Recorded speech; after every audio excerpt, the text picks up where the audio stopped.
नमस्कार दोस्तों। और मैं अभिषेक कुमार और आज हम पढ़ेंगे संख्या पद्धति। आप लोगों ने थंबनेल देख ही लिया होगा से आज क्या होने वाला है। आज हम लोग संख्या पद्धति का पढ़ेंगे। संख्या पद्धति एक बहुत बड़ी चैप्टर है और इससे अक्सर एसएससी वगैरह जनरल कंपटीशन के हर एग्जाम में इससे क्वेश्चन आ रहे हैं, तो आप हो ही नहीं सकता है। तो आप समझ ही रहे हैं कितना इंपॉर्टेंट चैप्टर है। हमेशा एसएससी वगैरह हर चीज में संख्या पद्धति से एक ना एक क्वेश्चन जरूर आता है। हर एग्जाम, जितने भी एग्जाम है आप देख लीजिए, जनरल कंपटीशन के, वो रेलवे हो चाहे एसएससी हो, यहाँ तक तो यूपीएससी के भी सीसेट में इससे क्वेश्चन रहता है। तो आप समझ सकते हैं बहुत ज्यादा इंपॉर्टेंट क्वेश्चन है। लेकिन आज हम सिर्फ बेसिक पढ़ेंगे, जो हम माइनर क्लासों में पढ़ते आए हैं, 5वां 6ठा 7वां इस सब में पढ़ते आते हैं, सिर्फ उसी के बारे में पढ़ेंगे। तो सबसे पहले हम आप लोगों ने प्राकृत संख्या का नाम तो सुना ही होगा। प्राकृत संख्या मतलब नेचुरल नंबर। तो नेचुरल नंबर से ही शुरू करते हैं, एकदम जीरो से हम लोग आज शुरू करेंगे और जहां तक जा सकते हैं वहां तक जाएंगे। ठीक, नेचुरल नंबर। नेचुरल नंबर चलिए लिख लेते हैं हम, natural number. Number number natural number किसे कहते हैं? प्राकृतिक प्रकृत संख्या या प्राकृतिक संख्या भी कहते हैं। संख्या, प्रकृत संख्या किसको कहते हैं? काउंटिंग नंबर, गणना की संख्या को हम लोग क्या कहते हैं? प्रकृत संख्या कहते हैं। जैसे कि गणना की संख्या कहाँ से शुरू होती है? बचपन में हम लोग पढ़ते हैं तो हम लोग कहाँ से सिखाया जाता है? ऐसे ही थोड़े, ऐसे हम लोग को शुरू में ही -4 चाहे 2/5 से ही सिखाया जाता है। हमें सिखाया क्या चीज से जाता है? गिनती यहाँ से सिखाई जाती है। गिनती का मतलब ये होता है, गिनती की संख्या को हम लोग क्या कहते हैं? प्राकृत संख्या कहते हैं या काउंटिंग नंबर भी कहते हैं इसको। इसमें कौन कौन से आते हैं? ये स्टार्ट कहाँ से होता है? 1 2 3 4 5 6, कहाँ तक? अनंत तक। ये हमारा क्या है? काउंटिंग नंबर है और इसी को हम लोग नेचुरल नंबर आते हैं। अच्छा ठीक है, नेचुरल नंबर था तो क्या नेचुरल नंबर पर्याप्त नहीं है? से उसके आगे की संख्या पद्धति की खोज की गई नहीं। लोगों ने सोचा अगर मेरे पास मान लीजिए 4 नंबर है तो हम लोग 4 मार्कर है, हम लोग गणना शुरू करते हैं 1 2 3 4। तो ये कितने हो गए? 4 हो गए। लेकिन अगर मेरे पास एक भी नहीं है तब हम क्या कहेंगे? तो इसके लिए उस समय कोई नंबर नहीं था, तो इसके लिए जीरो का आविष्कार किया गया, शून्य का खोज किया गया। तो शून्य तो अब ऐड कर दिया गया, लेकिन शून्य ऐड किया गया तो उसको एक नया ग्रुप बनाया गया और उस ग्रुप का नाम रखा गया पूर्ण संख्या। पूर्ण संख्या मतलब होल नंबर। अब होल नंबर के बारे में पढ़ लेते हैं। होल नंबर क्या है? होल नंबर पूर्ण संख्या कहा लो। तो जीरो और गिनती की संख्या मतलब 1 2 3 से लेके अनंत तक, ये किस में आता है? होल नंबर में। होल नंबर मतलब पूर्ण संख्या। पूर्ण संख्या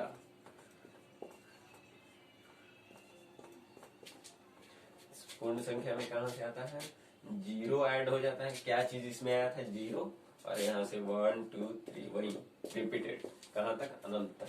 ये हमारा होल नंबर में आता है, इसको पूर्ण संख्या कहते हैं। इसके बाद आती है, कुछ लोगों ने सोचा, अब इसके बाद सोचा कि अब जो ऋण वाले जितने भी माइनस वाले आते हैं वो सारे किस में आते हैं? पूर्णांक में आते हैं। पूर्णांक या इंटीजर सर भी इसे कहते हैं। इसमें ऋणात्मक जितने भी चीज थे उसके लिए संख्या नहीं थे, तो उन्होंने पूर्णांक का खोज किया। ये अनंत तक, और यहाँ पे -1 -2 -3, इस तरह ये अनंत तक। तो ये हमको पूर्णांक का भी इस तरह खोज। और इसके आगे, इसके बाद भी लोगों को लगा सही ये अभी पूर्ण नहीं है, इसके आगे भी कुछ संख्या हो सकती है। और उसके बाद जैसे कि मान लीजिए मेरे पास एक चॉकलेट है ठीक, हमने उसका 3 टुकड़ा कर दिया, तो अब एक टुकड़ा को क्या कहेंगे? इसके लिए कोई नंबर नहीं था, तो उसके लिए उन्होंने रेशनल नंबर, परिमेय संख्या की खोज की। परिमेय संख्या मतलब जो p बाई क्यू के फॉर्म में हो और q जीरो ना हो, p बाई क्यू के फॉर्म में हो और q जीरो ना हो। परिमेय संख्या मतलब रेशनल नंबर, रेशनल नंबर,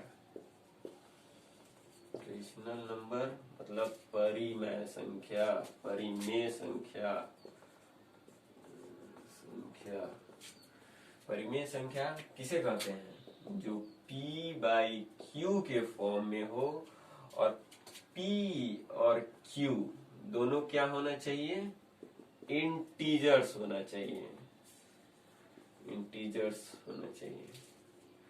और q जो है नहीं बराबर होना चाहिए जीरो के, तो इसको हम लोग क्या कहते हैं? परिमेय संख्या। इंटीजर मतलब पूर्णांक होने चाहिए, पूर्णांक होने चाहिए, पूर्णांक। p बाई क्यू के फॉर्म में होना चाहिए और q जीरो के बराबर। q मतलब क्या? डिनोमिनेटर, डिनोमिनेटर जीरो के बराबर नहीं होना चाहिए, तो हम उसको रेशनल नंबर या परिमेय संख्या कहेंगे। यहाँ तक ठीक था, परिमेय संख्या यहाँ तक ठीक था। अब इसके आगे भी कुछ ऐसे शब्द मिले, जैसे कि आप लोग सर्किल, सर्किल के बारे में जब पढ़िएगा तो आपको पता चलेगा से उसमें सर्किल के लिए एक नया वर्ड का यूज किया गया था, पाई। जब सर्किल का एरिया हम लोग क्षेत्रफल निकाल रहे थे तो वो सेटिस्फाइड नहीं हो रहा, चाहे उसका परिमाप भी निकाल रहे थे तो सेटिस्फाइड नहीं हो रहा था। एक तरह का शब्द आ रहा था जो कभी खत्म भी नहीं हो रहा था, बार बार रिपीट कर रहा था। वो एक नंबर आया था जो था पाई। पाई आप लोगों ने सुना होगा, पाई, जिसका अप्रॉक्स वैल्यू है 3.14 समथिंग। तो पाई का खोज किसने किया था? आपको पता ही है, आर्यभट्ट ने खोज किए थे पाई का खोज। और जीरो का भी, शून्य का भी खोज उन्होंने ही किया था। तो पाई क्या है? पाई किस तरह का संख्या है? ये तो हम लोगों ने अभी तक जितने संख्या पढ़े उसमें से तो कोई संख्या ही नहीं है पाई, ऐसा पाई कोई संख्या ही नहीं था। तो पाई जो है वो है इरेशनल नंबर, इसको कहा गया irrational number. p by Q के फॉर्म में रहे उसको तो बोला गया था रेशनल नंबर, और पाई को क्या किस फॉर्म में रखा गया? इरेशनल नंबर, इरेशनल नंबर, अपरिमेय संख्या। क्या? अपरिमेय संख्या, संख्या, अपरिमेय संख्या में इसको रखा गया। अब अपरिमेय संख्या क्या हो? जो p बाई क्यू के फॉर्म में नहीं हो, जो संख्या p बाई क्यू के फॉर्म में नहीं हो उसको अपरिमेय संख्या कहा गया। जैसे कि √2, अभी हम बताया पाई, पाई से ही पता चला था। उसके बाद √3, √5, इस तरह के जितने भी संख्या होंगे वो p बाई क्यू के फॉर्म में नहीं होंगे। फिर आप कहिएगा क्या p बाई क्यू के फॉर्म में है? यहाँ तो कुछ नहीं है तो 1 है, यहाँ पे भी कुछ नहीं है तो 1 है, ठीक। लेकिन हमने रेशनल नंबर में क्या कहा था? p और q दोनों क्या होने चाहिए? इंटीजर्स होने चाहिए, पूर्णांक होने चाहिए। ठीक है, 1 तो इंटीजर्स है, लेकिन √2 इंटीजर्स है, √2 इंटीजर्स नहीं है। इसलिए ये बात ध्यान में रखिएगा कि रेशनल नंबर में p और q क्या होते हैं? इंटीजर्स होते हैं। यहाँ पे इंटीजर्स है? नहीं है, इसलिए ये इरेशनल नंबर है, इरेशनल नंबर है। अब रेशनल नंबर और इरेशनल नंबर तो पढ़ लिए। अब एक आता है वास्तविक संख्या। ये दोनों संख्याओं को जब मिला देते हैं तो ये हो जाता है रियल नंबर, रियल नंबर, जिसको हम लोग वास्तविक संख्या कहते हैं। वास्तविक संख्या भी कहते हैं, हिंदी में इसको वास्तविक संख्या कहते हैं। तो आज हम अभी तक तो हम लोग सारे नंबर लगभग जान गए हैं। इससे आगे भी जाएंगे तो हमें पता चलेगा कि एक कम्प्लेक्स संगीन संख्या होती है, कम्प्लेक्स नंबर, जिसमें एक वास्तविक रियल भाग होता है, वास्तविक भाग होता है, और एक काल्पनिक भाग होता है। ठीक है, तो वो आप लोग 11th 12th में ही पढ़े होंगे। तो वो कंपटीशन के व्यू से, मतलब हमारे जनरल कंपटीशन के व्यू से इम्पोर्टेंट नहीं है, लेकिन ये सारे चारों नंबर बहुत सारे इम्पोर्टेंट है। और ये 10th तक में इतना ही सारा पढ़ते हैं, और आगे हाइयर में हम लोग अभी आए हैं तो अभी तो हम लोग इंट्रोडक्शन जानेंगे सब। अब हम लोग कुछ आगे के बारे में जानते हैं। कुछ और अलग तरह के नंबर्स के बारे में जानते हैं। इवन नंबर मतलब सम संख्या, और ऑड नंबर मतलब विषम संख्या। इवन और ऑड के बारे में जानेंगे। इवन ऑड, इवन नंबर मतलब सम संख्या, ऑड नंबर मतलब विषम संख्या। इवन नंबर, इवन नंबर किसे कहते हैं? ठीक है, इवन नंबर किसे कहते हैं? इवन नंबर किसे कहते हैं? सम संख्या, जिसको हम लोग हिंदी में कहते हैं। ये है क्या सम संख्या?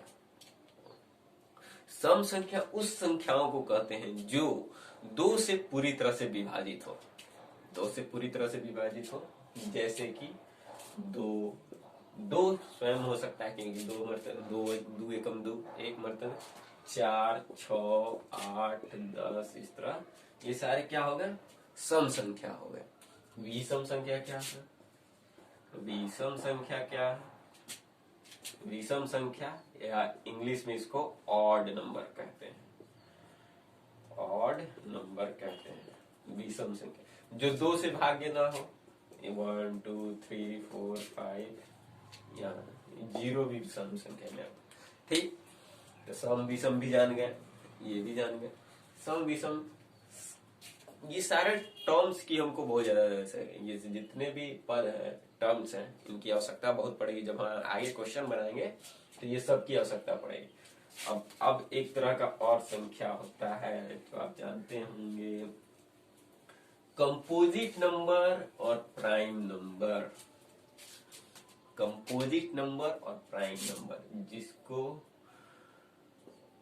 प्राइम नंबर, जिसको हम लोग अभाज्य संख्या कहते हैं, अभाज्य संख्या कहते हैं, और एक होता है कंपोजिट नंबर। ये होता क्या है? कंपोजिट नंबर मतलब रूढ़ संख्या। ठीक, अब ये कंपोजिट नंबर और प्राइम नंबर होता क्या है? अभाज्य संख्या। अभाज्य संख्या जो स्वयं से और एक के सिवा किसी से भाग ना लगे, उसे अभाज्य संख्या कहते हैं। किससे किससे? स्वयं से, स्वयं से, और किससे? एक से भाग लगे, उसको क्या कहते हैं? उसको कहते हैं अभाज्य संख्या। और जो इन दोनों के अलावा अगर एक से भी, एक अदर से भी लग गया भाग, तो वो क्या कहलाएगा? रूढ़ संख्या। जैसे अब 4, 4 किससे किससे भाग लग सकता है? 4 हमारा भाग लगेगा, 4 एक से भी भाग लग जाएगा, 2 से भी भाग लग जाएगा, और 3 से नहीं लगेगा 4। तो एक स्वयं से तो लग ही रहा है, एक से लग रहा है, इन दोनों के अलावा भी एक से लग रहा है, इसलिए एक कंपोजिट नंबर हो जाए। इसमें हम 5 देख लेते हैं। 5 किससे भाग लग रहा है? 5 सिर्फ एक से और 5 से लग रहा है, मतलब स्वयं से और फिर एक से। तो ये हो गया प्राइम नंबर। ठीक है, एक बहुत सारा कंफ्यूजन होता है ऐसे, एक क्या है? एक सम थी अभाज्य संख्या है कि रूढ़ संख्या है? एक जो है ना अभाज्य संख्या है, ना ही रूढ़ संख्या है। एक को एक अनोखा नंबर कहा जाता है, ना वो अभाज्य संख्या में है, ना रूढ़ संख्या। एक कुछ भी नहीं है, ना अभाज्य है, ना रूढ़ है। लेकिन अब तो फिर बात होता है ऐसे, क्या अभाज्य संख्या विषम हो सकते हैं? मैक्सिमम विषम में होता है अभाज्य संख्या, विषम ही होता है अधिकतर, लेकिन सिवाय 2 को छोड़ के सारे क्या होते हैं? विषम होते हैं। तो क्वेश्चन आता है से सबसे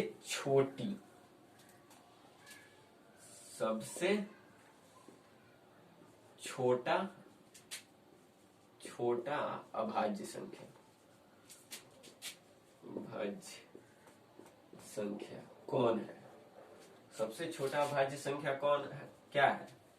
कौन है? जेमिनी लोग 3 बोलते हैं, 2 ही हो ही नहीं सकता क्योंकि वो सम संख्या है। नहीं, सबसे छोटा होता है 2। यहाँ पे कुछ भी नहीं कहा है। अगर पूछे सबसे छोटा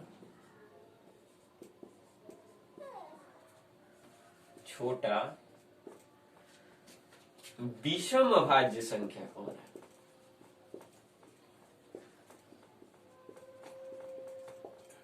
तब हम बोलेंगे कि वो 3 है। अगर सबसे छोटा बोले अभाज्य संख्या कौन है तो हमेशा 2 याद रखें।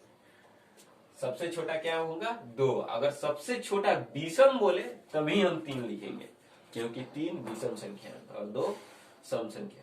कभी कभी घुमाने के लिए पूछ लेता है, सबको तो पता रहता है विषम अभाज्य संख्या है 3, ठीक, सबको लगता है विषम जब बोलेगा तो 3 लिखेंगे, विषम बोलेगा विषम, मतलब जब भी अभाज्य संख्या में कुछ नया जोड़ देगा तो हम 3 बोलेंगे। लोग ऐसे ही याद कर लेते हैं, हाँ 3 3 3। लेकिन क्वेश्चन में घुमा देगा और पूछेगा क्या, सबसे छोटा सम अभाज्य संख्या, सम अभाज्य संख्या। अब जो उस तरह रट्टे के गए हैं वो तो सीधे कहेंगे कि 3 होगा, लेकिन क्या होगा, सम क्या होता है, एक ही होता है, और वो क्या होता है, सम में एक ही होता है, और कौन होता है, 2 होता है। ये भी क्वेश्चन आता है कि सबसे छोटा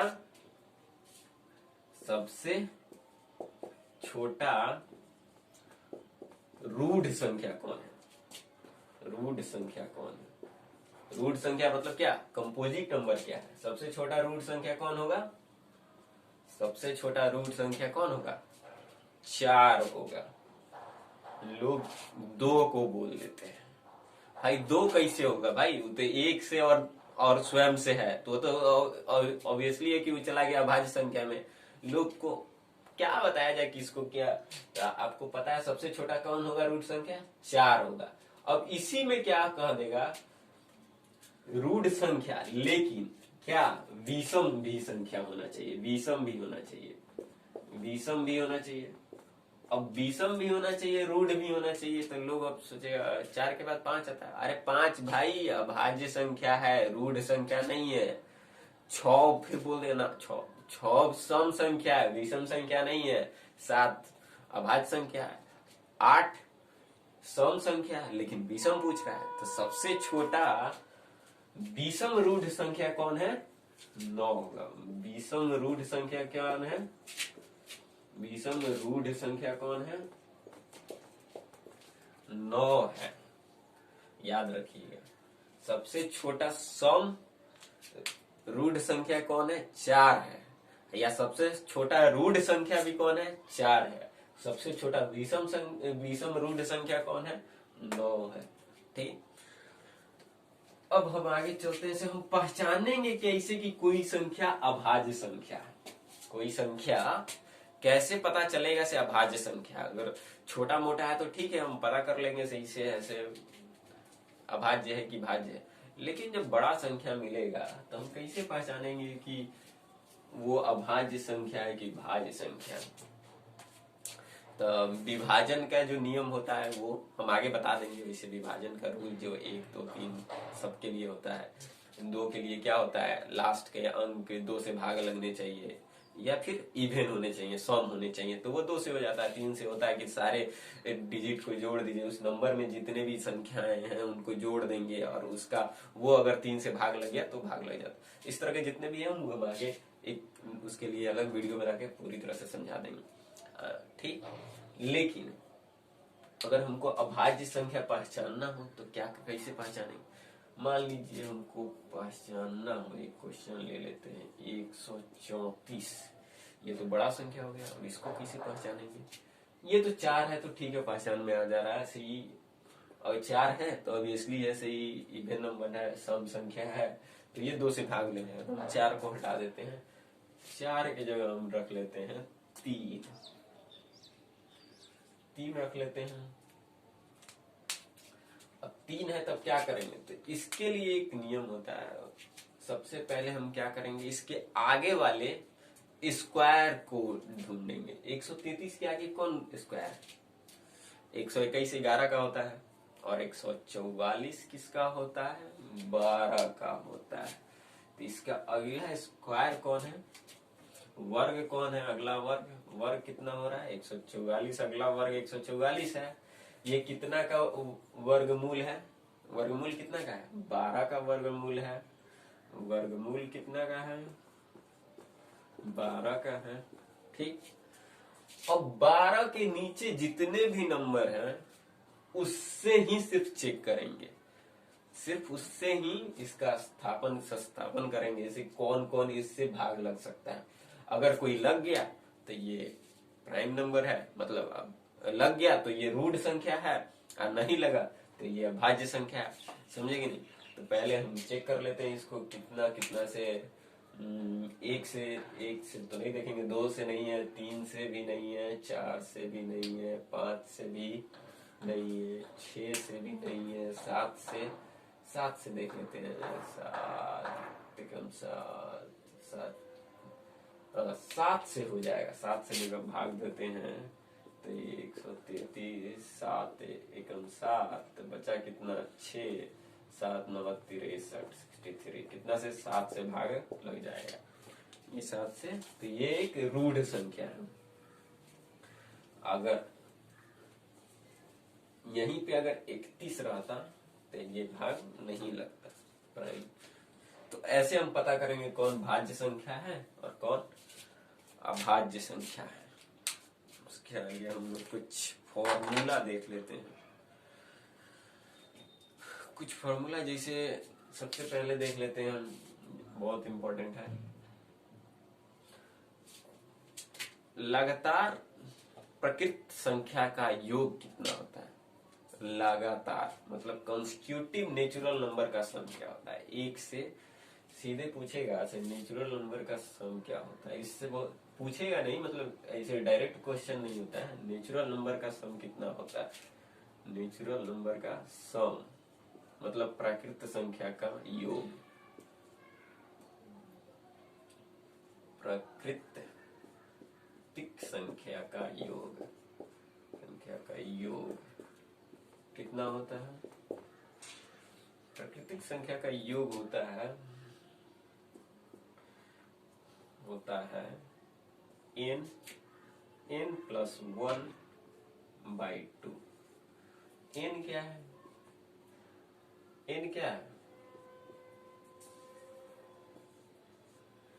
n यहाँ पे नंबर ऑफ संख्या, मतलब एक से जब शुरू किए तो जितने भी संख्या होंगे उनको n कहेंगे। जैसे 6, तो 6 यहाँ रखेंगे, यहाँ पर भी 6 रखेंगे, 6 संख्या। लेकिन ये जो फॉर्मूला है ना, सिर्फ 1 से शुरू होगा तभी। प्रकृत संख्या कहाँ से शुरू होती है? 1 से शुरू होती है। तो प्रकृत संख्याओं का योग है, तो हमेशा लगातार मतलब 1 से शुरू होने वाले के लिए ही है ये। तो जब 1 से शुरू होगा तभी हम ये लगाएंगे। तो अब इस पे 2-4 क्वेश्चन बना लेते हैं, इससे पूरी तरह से ये समझ में आ जाए। एक क्वेश्चन ले लेते हैं, एक नॉर्मल ले लेते हैं। 1 2 3 4 कितना तक? अप टू 25 तक। ठीक। एक क्वेश्चन ले लेते हैं,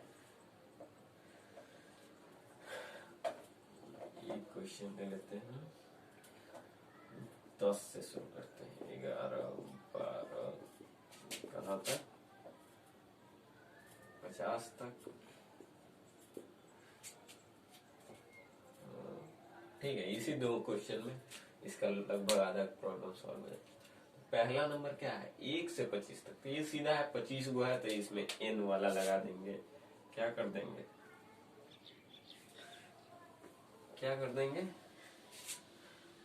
फॉर्मूला लगा देंगे n की जगह सिर्फ n। क्या था फॉर्मूला? n प्लस 1/2, यही ना था? तो n की जगह क्या डाल देना है? सिर्फ हमको 25 डाल देना। 25 गुने 25 1 26, 25 प्लस 1 मतलब 26/2। ठीक, फिर यहाँ पे क्या करते हैं, 25 आए, 25 गुने 26 बटा 2 से 26 में घटाएंगे तो ये कितना हो जाएगा, 13।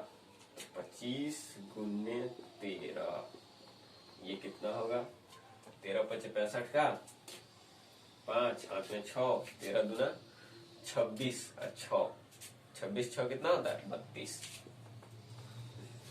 325, 13 पचे 65 का 5 8 में बचा 6, 13 दूना 26, 26 और 6 32, सही 325 आंसर आ गया। ठीक, अब हम दूसरे वाले क्वेश्चन को बनाते हैं, इसको आप लोग लिख लीजिए। दूसरे वाला क्वेश्चन को बनाते हैं। दूसरा वाला क्वेश्चन क्या था, 10 से लेकर था 50 तक। ठीक, उसको लिखते हैं, 10 से लेकर 50 तक था। 10 से 11 12 कितना तक था, 50 तक। तो इसको भी उसी तरह लगाएंगे, लेकिन इसको कैसे बनाएंगे, वो तो बोला, वो फॉर्मूला तो सिर्फ था 1 से नेचुरल नंबर, लेकिन ये तो शुरुआत 10 से है।